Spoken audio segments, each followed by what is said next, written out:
In 1964, Fannie Lou Hamer and the Mississippi Freedom Democratic Party challenged Mississippi's all-white Democratic delegation at the 1964 Democratic National Convention and demanded to be seated. Mrs. Hamer's testimony galvanized the nation, even after President Johnson made an announcement intended to keep Hamer's testimony off the air. Freedom Summer, massive voter registration effort in Mississippi, organized by groups including SNCC and COFO, bringing national attention to racial violence.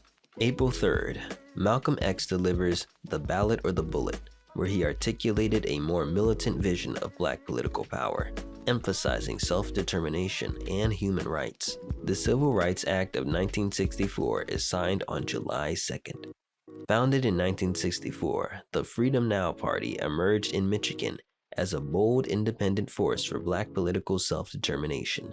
Led by State Chairman Reverend Albert B. Cleage Jr., Milton and Richard Henry, Gaia and Mario Bedelli, and National Chairman Conrad Lynn, the party drew direct inspiration from the militant advocacy of Malcolm X.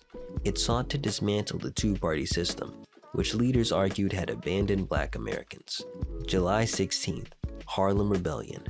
The murder of James Powell by New York police triggered protests against police brutality. An estimated 4,000 people participated in the protests. Protests in Philadelphia, Rochester, and Chicago would follow in 1964. In a rare honor for a non-head of state, Malcolm X was invited to address the Organization of African Unity, where he sought to internationalize the African American freedom struggle.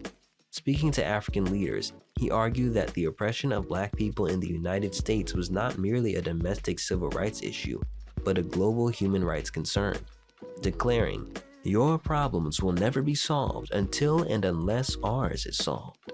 Malcolm emphasized the interconnected fate of Africans and the diaspora, urging political solidarity against racism, colonialism, and Western domination.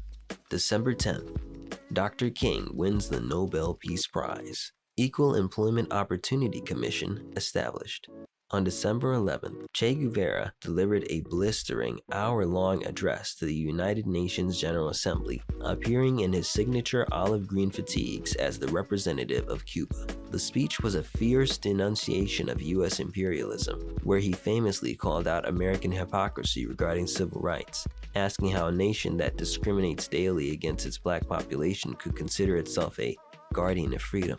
And that is why those who use the name of the United Nations to commit the murder of Lumumba are today, in the name of the defense of the white race, murdering thousands of Congolese. These important moments in Black American history took place in 1964.